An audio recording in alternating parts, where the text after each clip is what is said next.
Hello everybody, welcome to Pawan English channel. I am Pawandeep Kaur Note and today I am going to tell you about pie chart. This is a part of task 1. ਇਹ ਤੁਹਾਡੇ ਸਾਹਮਣੇ ਜਿਹੜਾ circle layout ਆ ਇਹ ਕੀ ਆ ਪਾਈ chart okay ਤੇ ਪਾਈ chart ਦੇ ਵਿੱਚ ਜ਼ਿਆਦਾਤਰ ਡਾਟਾ ਕੀ ਹੁੰਦਾ ਪਰਸੈਂਟੇਜ 'ਚ ਹੁੰਦਾ ਜ਼ਿਆਦਾਤਰ ਕਿ 100% ਹੀ ਹੁੰਦਾ ਹੈ ਹਮੇਸ਼ਾ ਤੇ ਇਸ ਦੇ ਵਿੱਚ ਕੀ ਆ ਜਿਹੜੀ ਪਰਸੈਂਟੇਜ ਦਿੱਤੀ ਆ ਉਹ ਟੋਟਲ ਹਮੇਸ਼ਾ 100% ਹੁੰਦਾ ਆ ਓਕੇ ਤੇ ਸਾਨੂੰ ਜਿਹੜੀ ਵੈਲਿਊ ਦਿੱਤੀ ਆ ਉਸ ਨੂੰ ਹੀ ਅਸੀਂ ਡਿਸਕ੍ਰਾਈਬ ਕਰਨਾ ਹੁੰਦਾ ਵਰਡਸ ਦੇ ਵਿੱਚ ਸੈਂਟੈਂਸ ਫਾਰਮੇਸ਼ਨ ਕਰਨੀ ਹੁੰਦੀ ਆ ਤੇ ਸਾਡੀ ਇਹੀ ਪ੍ਰੋਬਲਮ ਆ ਕਿ ਸੈਂਟੈਂਸ ਫਾਰਮੇਸ਼ਨ ਦੇ ਵਿੱਚ ਵੇਰੀਏਸ਼ਨ ਕਿੱਦਾਂ ਲੈ ਕੇ ਆਈਏ ਕਿੱਦਾਂ ਕੰਪਾਊਂਡ ਸੈਂਟੈਂਸਸ ਤੇ ਕੰਪਲੈਕਸ ਸੈਂਟੈਂਸਸ ਬਣਾਈਏ ਰਾਈਟ तो सब तो पहले साडा क्वेश्चन जो है उसको अंडरस्टैंड करना हुंदा है उस तो बाद सेंटेंस फॉर्मेशन करनी हुंदी है तो ये बहुत सारे साडे को वर्ड्स आ जाते हैं जिन्हों के थ्रू असी की आ बहुत वधिया सेंटेंसिस बना सकते हैं ओके जिहड़ा परसेंटेज दे अगर 5% है उसके लिए असी की वर्ड यूज़ कर सकते हैं जो तुहाडे सामने दिख रही है फोटोग्राफ असी किहड़ा वर्ड यूज़ कर सकते हैं 1 in 20 10% दे लई 1 in 10 राइट 15% दे लई less than a fifth 20% ਲਈ a fifth ओके 25% ਲਈ a quarter ਹੁਣ 25% ਦਾ ਕੁਆਟਰ ਕਿੱਦਾਂ ਹੁੰਦਾ ਆ ਜਦੋਂ ਅਸੀਂ 100% ਲੈਂਦੇ ਆ ਉਹਦੇ ਚੌਥੇ ਪਾਰਟ 25% ਬੋਲਦੇ ਆ ਹੁਣ ਇਹ ਜੋ ਵਰਡ ਮੈਂ ਬੋਲ ਰਹੀ ਹਾਂ ਇਹ ਬਣਦੇ ਕਿੱਦਾਂ ਜਦੋਂ 5% ਬੋਲਿਆ ਸੀਗਾ 1 in 20 ਓਕੇ ਤੇ 5% 1 in 20 ਕਿੱਦਾਂ ਹੋਇਆ ਟੋਟਲ 100% into 1 by 20 ਜਦੋਂ ਅਸੀਂ ਕੱਟਦੇ ਆ ਇਸ ਨੂੰ ਸਾਡੇ ਕੋਲ ਆਉਂਦਾ ਆ ਆਨਸਰ 5% ਤਾਂ ਆਨਸਰ ਸਾਡਾ ਕੀ ਆ 1 in 20 ਸਾਨੂੰ ਪਤਾ 100 ਦੇ ਵਿੱਚ 1 in 20 ਆ ਓਕੇ ਟੋਟਲ ਦੇ ਵਿੱਚੋਂ 1 in 20 ਕੀ ਆ ਆਹ ਵਾਲੀ ਚੀਜ਼ ਓਕੇ ਸੈਂਟੈਂਸ ਫਾਰਮੇਸ਼ਨ ਵੇਲੇ ਅਸੀਂ ਦੱਸਾਂਗੇ ਯੂਜ਼ ਕਿੱਦਾਂ ਕਰਨਾ ਉਸ ਤੋਂ ਬਾਅਦ 30% ਦਾ less than a third okay ਹੁਣ ਲੈਸ ਦੈਨ ਅ ਥਰਡ ਤਾਂ ਮੈਂ ਕਿਹਾ ਹੁਣ ਅ ਥਰਡ ਕੀ ਆ 33% ਓਕੇ ਤੁਸੀਂ ਤੁਹਾਨੂੰ ਪਤਾ ਹੀ ਆ ਕਿ 30% ਜਿਹੜਾ 33% ਹੁੰਦਾ ਆ ਇਹ 100 ਦਾ ਤੀਜਾ ਪਾਰਟ ਹੁੰਦਾ ਆ 33% मतलब 100 ਨੂੰ ਜਦੋਂ 3 ਦੇ ਨਾਲ ਡਿਵਾਈਡ ਕਰਦੇ ਆ ਸਾਡੇ ਕੋਲ 33.33 ਸਮਥਿੰਗ ਆਉਂਦਾ ਹੈ ਓਕੇ ਇਹ ਸਾਡੇ ਕੋਲ ਤੀਜਾ ਪਾਰਟ ਹੈ ਅ ਥਰਡ ਆ ਓਕੇ ਫਿਰ 30% ਕੀ ਹੋਇਆ less than a third okay ਮਤਲਬ 33% ਦਾ ਲੈਸ ਉਸ ਤੋਂ ਅੱਗੇ ਹੈਗਾ 35% ਮਤਲਬ ਕਿ ਅ ਥਰਡ ਦਾ ਜ਼ਿਆਦਾ more than a third right ਹੁਣ ਇਸੇ ਤਰੀਕੇ ਦੇ ਨਾਲ ਅਸੀਂ ਇਹਨਾਂ ਨੂੰ ਅੰਡਰਸਟੈਂਡ ਵੀ ਕਰ ਰਹੇ ਹਾਂ ਇਸ ਤਰ੍ਹਾਂ ਸਾਡੇ ਕੋਲ ਯਾਦ ਵੀ ਹੋ ਜਾਣੇ ਆ ਓਕੇ ਹੁਣ ਕੁਝ ਬੱਚੇ ਕਹਿਣੇ ਕ੍ਰੈਮਿੰਗ ਵਾਲਾ ਕੰਮ ਹੈ ਇਹ 'ਚ ਕ੍ਰੈਮਿੰਗ ਵਾਲਾ ਗੱਲ ਨਹੀਂ ਹੈਗੀ ਜੋ ਅਸੀਂ ਮੈਥਮੈਟਿਕਸ ਦੇ ਫਾਰਮੂਲਾਜ਼ ਕਰਦੇ ਹਾਂ ਤਾਂ ਉਸਨੂੰ ਕ੍ਰੈਮ ਹੀ ਕਰਦੇ ਹਾਂ ਰਾਈਟ ਉਸ ਤੋਂ ਬਾਅਦ ਕੈਮਿਸਟਰੀ ਦੇ ਫਾਰਮੂਲਾਜ਼ ਰਾਈਟ ਤੇ ਹਰ ਚੀਜ਼ ਨੂੰ ਤੁਸੀਂ ਕੀ ਆ ਯਾਦ ਕਰਦੇ ਆ ਉਸ ਨੂੰ ਅੰਡਰਸਟੈਂਡ ਕਰਦੇ ਆ ਫਿਰ ਉਸ ਤੋਂ ਬਾਅਦ ਕਿ ਬਾਰ-ਬਾਰ ਉਸ ਦੇ ਸੈਂਟੈਂਸ ਫਾਰਮੇਸ਼ਨ ਕਰਦੇ ਆ ਇਸ ਨਾਲ ਤੁਹਾਨੂੰ ਯਾਦ ਹੋ ਜਾਣਗੇ ਕੋਈ ਡਿਫਿਕਲਟ ਨਹੀਂ ਹੈਗੇ ਈਜ਼ੀ ਆ ਜਿੰਨੇ ਤੁਹਾਡੇ ਵੇਰੀਏਸ਼ਨ ਆਉਗੀ ਸੈਂਟੈਂਸਸ ਦੇ ਵਿੱਚ ਬੈਂਡਸ ਦੇ ਵਿੱਚ ਉਨੀ ਜ਼ਿਆਦਾ ਇੰਪਰੂਵਮੈਂਟ ਹੋਗੀ ਰਾਈਟ 35 ਦਾ 40% 2/5 2/5 मतलब 100 into 2/5 ओके 2/5 हो गया जो ਅਸੀਂ ਕੱਟਾਂਗੇ ਇਸ ਨੂੰ ਇਹਦਾ ਕਿੰਨਾ ਹੋ ਗਿਆ 2 ਉਸ ਨਾਲ ਕਿੰਨਾ ਹੈ 0 ਟੋਟਲ ਕਿੰਨਾ ਹੋ ਗਿਆ 40 ਰਾਈਟ 40% ਬਣਦਾ ਆ ਬਾਕੀ ਤੁਹਾਨੂੰ ਇਦਾਂ ਕਰਕੇ ਦੇਖਣ ਦੀ ਜ਼ਰੂਰਤ ਨਹੀਂ ਇਹ ਮੈਂ ਤਾਂ ਦੱਸ ਰਹੀ ਹਾਂ ਜਿਨ੍ਹਾਂ ਬੱਚਿਆਂ ਡਾਊਟ ਹੋਗਾ ਇਹ ਕਿੱਦਾਂ ਤਾਂ ਮੈਂ ਦੱਸ ਰਹੀ ਕਿ ਇਦਾਂ ਹੋ ਰਿਹਾ ਇਹ ਹੋਰ ਕੋਈ ਚੀਜ਼ ਨਹੀਂ ਹੈਗੀ ਕੋਈ ਡਿਫਰੈਂਸ ਨਹੀਂ ਹੈਗਾ ਤੁਸੀਂ ਸਿਰਫ ਯਾਦ ਕਰਨਾ ਆ ਅਗਰ ਤੁਹਾਨੂੰ 40% ਆਉਂਦਾ ਆ ਤਾਂ ਤੁਸੀਂ ਉਸਨੂੰ 2/5 ਹੀ ਲਿਖ ਸਕਦੇ ਆ ਅਗਰ 2/5 ਲਿਖ ਦੋਗੇ ਕਿ value was 2/5 okay value would be 2/5 okay it increased by 2/5 ਤਾਂ ਉਹਨਾਂ ਕੋਈ ਪ੍ਰੋਬਲਮ ਨਹੀਂ ਆਊਗੀ राइट क्योंकि सही है 40% मतलब 40% अगर 40% नहीं है नियर अबाउट आ तो अप्रोक्सीमेटली 2/5 लिख सकते हैं राइट तो इस तरह अगर अप्रोक्सीमेटली 40% लिखते हैं अगर अप्रोक्सीमेटली 2/5 भी लिख देता तो कोई प्रॉब्लम नहीं हैगी राइट 40 तो बाद 45 है मोर दैन 2/5 मतलब कि 40 तो 5% ज़्यादा ओके मोर दैन 2/5 50% तो पता ही है हाफ होंदा है राइट 50% तो बाद 55 मतलब मोर दैन हाफ 5% ज़्यादा हो गए मोर दैन हाफ ओके 40 की सीगा 2/5 45 कितना हो गया more than 2/5 50 half 55 more than a half okay ये कोई डिफिकल्ट नहीं ईजिली याद कर सकते हैं 60 हुंदा आ 3/5 ओके 40 2/5 60 3/5 65 2/3 ओके 66 भी हो गया तो मैं 2/3 ही बनता है नियर अबाउट ही है तो 2/3 लिख सकते हैं ओके 70 है 7 in 10 7 in 10 ओके जिदा 100 आ 7 in 10 कितना हो गया 70 राइट 70 75 75 कितना था 3/4 हम 3/4 किदा मैं क्या 1/4 थोड़ा 1/4 25 चौथा हिस्सा 100 का एक क्वार्टर। 3 क्वार्टर मतलब 3 25 हो गए 3 क्वार्टर, तो ऐड कितने किन्ने हो गए 75 3 क्वार्टर। ओके, तो 75 कितना हो गया 3 क्वार्टर। लास्ट है 80% मतलब 4/5। ओके, साढ़े को किन्ने 2/5 भी सीगा, 3/5 भी सीगा, तो 4/5 था। ओके, इस तरीके नाल असीं सारे अलग अलग तरीके नाल याद कर सकते हैं, अंडरस्टैंड कर सकते हैं, साढ़े कोल बैंड आ सकते हैं। ओके, तो इन्हां नूं याद करना कोई औखा नहीं हैगा। अगर तुसीं समझ के करोगे तो तुहाडे हर सेंटेंस दे विच वेरीएशन आऊगी। ये मतलब एक तरह का सेंटेंस हो गया। अगर तुहाडा डाटा दिता हुआ 20% तो तुसीं उसनूं उस हिसाब नाल दस सकते हैं। ओके, 20% की हुंदा 1/5 हुंदा आ, ठीक है ना, मतलब 5वां हिस्सा आ 1/5। ओके, तुहानूं पता ही है टोटल 5 20 नूं ऐड करते हैं तो साडा टोटल कितना हुंदा आ 100 ही हुंदा है ना, फिर 1/5 ही हो गया। ओके, फिर 40 कितना हो गया 2/5। ओके, बाकी बचा 100% टोटली ही हो गया। राइट, हुण इस तो बाद इन्हां दी सेंटेंस फॉर्मेशन आपां किद्दां करनी आ। जिद्दां हुण साडे कोल मैं एक लैंदी हां वर्ड 5% नूं मैं किद्दां यूज़ करां। 5% डॉटेड की आ हॉकी आ। ओके, तो 5% की आ साडे कोल की देखनी परसेंटेज किहदी आ, हॉकी दी परसेंटेज आ या फिर प्लेयर्स दी आ। क्वेश्चन च लिखिआ percentage of players. Okay, percentage of sports नहीं हैगा, तो यह भी ध्यान देना है कि परसेंटेज किस चीज़ दी हुई आ। 5% हॉकी प्लेयर्स आ। ओके, मतलब लोग आ 5%, तो 5% किहड़ा वर्ड यूज़ करते हैं 1 in 20। राइट, 1 in 20 आ, तो फिर असीं की दसांगे इन 1990 हॉकी प्लेयर्स इन ऑस्ट्रेलिया वर क्यों आ प्लेयर्स आ, प्लूरल आ, वर किन्ने सीगे 5%। हुण 5% नहीं आपां लिखना, एक कॉमन आ सेंटेंस, असीं लिखांगे 1 in 20। Got it. सिमिलरली 20% दे लई, ओके, 10% दे लई 10% लई हुंदा है 1 in 10। राइट, हुण तुसीं 1 in 10 यूज़ करोगे इत्थे, ते 20 की हो गया 5वां पार्ट आ 100 दा, 5वां पार्ट आ मतलब 1/5। ओके, तो इस तरीके तुसीं याद भी करी जा रहे हैं, सेंटेंस फॉर्मेशन भी करी जा रहे हैं कि एक सेंटेंस में ऐदां लिखना पाई चार्ट दे विच, ठीक है ना। हुण ये नहीं कि ये तो चलो मैं लिखे खुद बना के, क्योंकि मैं खुद बनाया कि हाँ तुहानूं अंडरस्टैंड कर लिया 50% तो हाफ यूज़ करूँगी। 33% आ मतलब तीजा पार्ट आ। ओके, तो 33% लिए मैं 1/3 यूज़ करूँगी, ठीक है ना। तो ये चीज़ की है मैं तुहानूं अंडरस्टैंड कर ले लिखी है, पर पेपर दे विच सारे इदां दे नहीं आउंदे, 1-2 हुंदे आ, तो सेंटेंस साढ़े 1-2 इदां दे बनने। ये नहीं हैगा कि ये तो वेरीएशन नहीं हुई। ओके, वेरीएशन थोड़ी आ, ये तो अंडरस्टैंडिंग दे लई आ। अगर ऐदां मैनूं आ जांदा आ तो उहदे विच 1-2 मैं ऐदां दे सेंटेंस बनाने आ, ठीक है। तो ये हो गया एक चार्ट, मतलब चार्ट तुसीं दिमाग च रख लो, इन्हों अपने नोटबुक ते लिख लो, बार बार सेंटेंस फॉर्मेशन करो इस तरह की। ये साडा एक सेंटेंस हो गया। हुण अगला सेंटेंस मैं की बनावां, हुण मैं कंपेयर करना 1990 2000 दे नाल, फिर 2000 2010 दे नाल। हुण अगे मैं की लिखां, while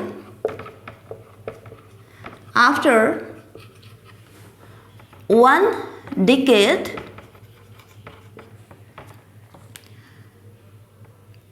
figure increased by more than की आऊगा इत्थे, क्योंकि 45% नाल वध गई आ।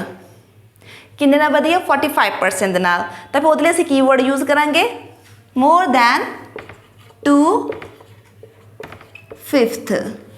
ओके, मोर दैन 2/5 दे नाल की साडी फिगर इनक्रीज़ हो गई है। ओके, फिगर साडी इनक्रीज़ हो गई, असीं फिगर वर्ड यूज़ कर सकते हैं इत्थे। ओके, रेशो यूज़ कर, रेशो इनक्रीज़ड बाय।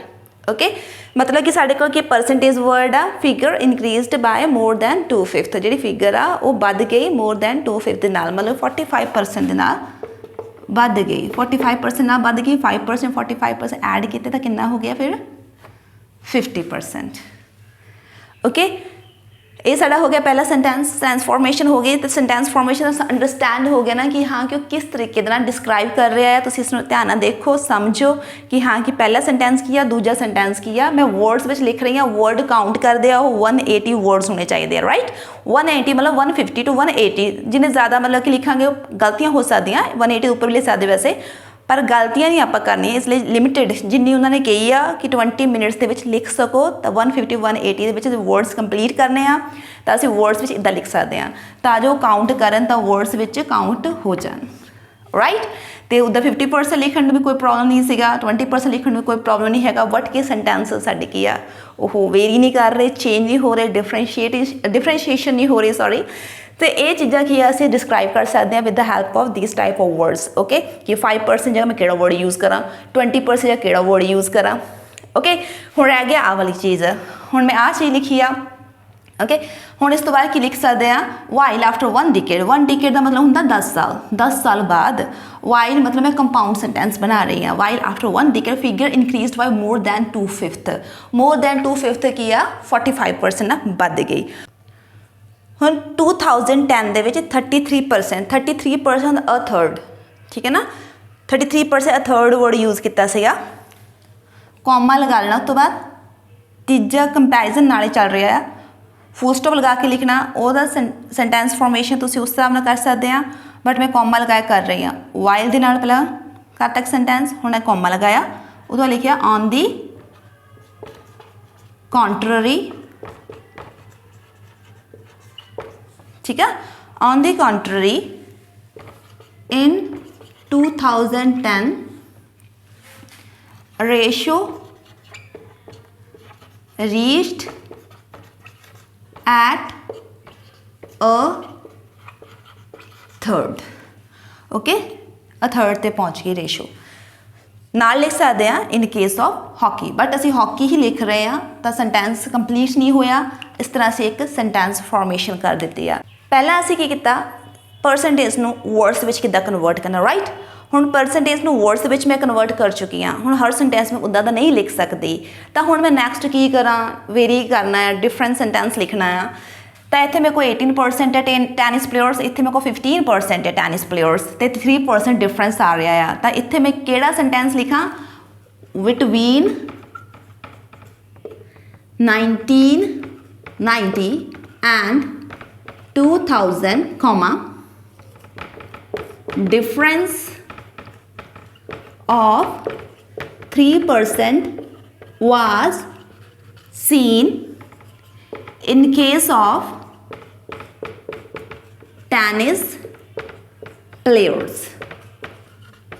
ओके। ये 2 ईयर दसता, पर मेरे को 3 पाई चार्ट आ, तो तीजे पाई चार्ट दे विच भी की आ टेनिस प्लेयर है आ, वो 25% आ। हुण मैं इत्थे की करा, मैं लिखूँगी वाइल इन 2010, ओके। इन 2010 की जगह अगर असी डिफरेंट वर्ड लिखिए तो ज़्यादा बेटर होगा।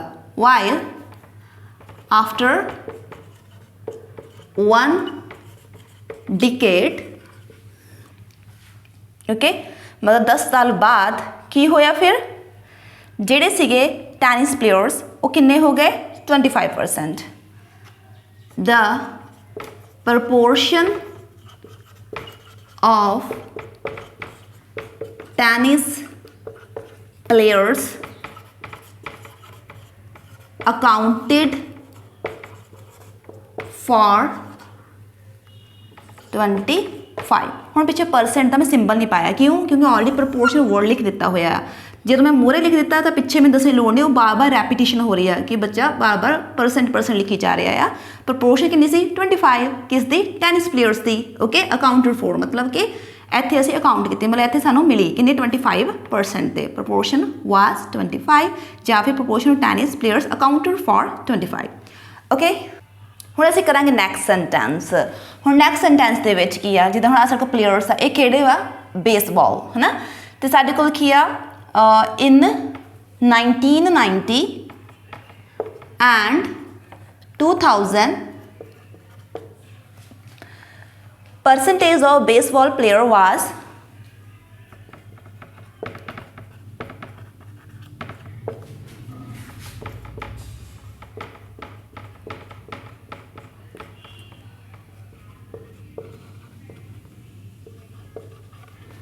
20%, 20 and 13 respectively.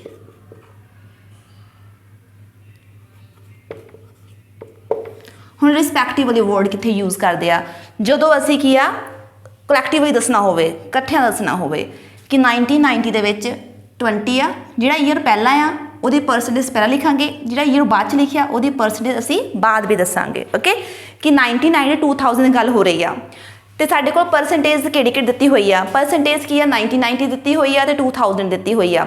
ਓਕੇ, ਤੇ 1990 ਦੀ ਪਰਸੈਂਟੇਜ ਪਹਿਲਾਂ ਦੱਸ ਰਹੇ ਆ, ਮਤਲਬ ਕਿ 20% 1990 ਵਿੱਚ ਹੋ ਗਿਆ ਓਬਵੀਅਸਲੀ, ਕਿਉਂਕਿ ਰਿਸਪੈਕਟਿਵਲੀ वर्ड लिखा आ।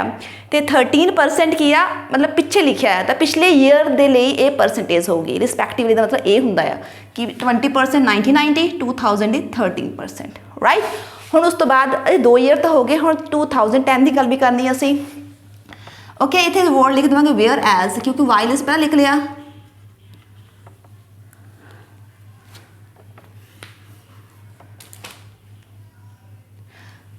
ਹੁਣ ਪਾਵਾਂਗੇ ਕੋਮਾ, ਕੋਮਾ ਪਾਉਣ ਤੋਂ ਬਾਅਦ ਲਿਖ ਦੇਣਾ ਆਪਾਂ ਪਹਿਲਾਂ on the country word use किया, ਇੱਥੇ ਲਿਖਾਂਗੇ ਇਨ ਕੰਟਰਾਸਟ। ਇਨ ਕੰਟਰਾਸਟ ਇੱਥੇ ਸੀਗੀ ਪਰਸੈਂਟੇਜ 13, ਇੱਥੇ ਕਿੰਨੀ ਹੋ ਗਈ ਆ 30। ਓਕੇ, 30 ਹੋਈ ਆ ਤਾਂ ਮਤਲਬ ਪਰਸੈਂਟੇਜ ਕੀ ਆ ਇਨ ਕੰਟਰਾਸਟ ਦਾ ਪਰਸੈਂਟੇਜ ਕਿੰਨੀ ਹੋ ਗਈ, ਜਦ ਕਿਹੜੇ ਪਲੇयर्स है baseball players in 2010 were 30%। in contrast baseball players in 2010 were 30%। Okay, जो वर्ड्स लिखांगे तो परसेंटेज वर्ड नहीं लिखना, परसेंट लिखांगे। मैं इत्थे इन कंट्रास्ट वर्ड क्यों यूज़ किया। ऑन दी कॉन्ट्ररी का मतलब की होंदा इहदे उलट, इन कंट्रास्ट का मतलब इहदे उलट, मतलब की आ ये की आ 2013 सी बट जिहड़ी आ 2010 दे विच 2009 दे विच 30 हो गया। ओके, मतलब इहदे उलट 30 मतलब ज़्यादा हो गया उसदे नालों एज कंपेयर टू, मतलब इहदे नालों एज कंपेयर टू वर्ड भी आपां यूज़ कर सकते हैं, बट वो अगले सेंटेंस यूज़ करांगे। Okay, on the country, in contrast, while, whereas word आप यूज़ कर चुके हैं। नैक्सट की आप दूजे वर्ड यूज़ करांगे। नैक्सट असी करांगे सॉसर प्लेयर्स के बारे। सॉसर प्लेयर्स 1990 ਦੇ ਵਿੱਚ ਕਿੰਨੇ ਆ 37%। Okay, in 1990 saucer players were 37% and in 2000 a plunge मतलब डिक्लाइन, कमी आ गई। अ प्लंज मतलब कमी देखी गई। अ प्लंज किन्ने दा प्लंज देखा गया 37 सी, इत्थे 10% रह गए, 27% घट गए। कौन saucer players. A plunge of 27% was observed। Okay, इतना फुल स्टॉप लग गया। इन 2010 the percentage कितनी हो गई 6% हो गई आ, मतलब कितने ना घट गई 4% ना। Okay, percentage declined by 4 as compared to 2000। Okay, हुण देखो 1990 ਦੇ ਵਿੱਚ ਸੌਸਰ ਪਲੇਅਰਸ ਕਿੰਨੇ 37 ਸੀਗੇ ਐਂਡ 2000 ਅਪਲਾਂਜ 27% ਵਾਸ ਆਬਜ਼ਰਵਡ, ਮਤਲਬ 27% ਨਾਲ ਘਟ ਗਏ। ਤੇ 2010 ਦੇ ਵਿੱਚ ਦਾ percentage declined by 4 as compare to 2000, ਮਤਲਬ 2000 ਨਾਲੋਂ ਕੀ ਆ 4% ਘਟ ਗਏ 2010 ਦੇ ਵਿੱਚ। ਓਕੇ, ਤੇ ਅ ਪਲੰਜ ਆਫ ਇੱਕ ਡਿਫਰੈਂਟ ਸੈਂਟੈਂਸ ਆ। ਓਕੇ, ਤੇ ਇਹ ਡਿਕਲਾਈਨ ਕਿੰਨੇ ਨਾ ਕਿਤੇ 4% ਲਾਸਟ ਵਾਲਾ ਸੈਂਟੈਂਸ। ਓਕੇ, तो ये भी की है प्लंज ऑफ 27% वाज ऑब्जर्वड। एक कंपलैक्स सेंटेंस बना रहे हैं आप, तो एक ही है एक पैसिव सेंटेंस बना रहे हैं, डिफरेंट सेंटेंसेस आ। हम सारा लास्ट रह गया क्रिकेट। तो दे 1990 ਦੇ ਵਿੱਚ 20% आ, 2000 ਦੇ ਵਿੱਚ 12 आ, ਤੇ 2010 ਦੇ ਵਿੱਚ ਕਿੰਨਾ ਹੋ ਗਿਆ 6%।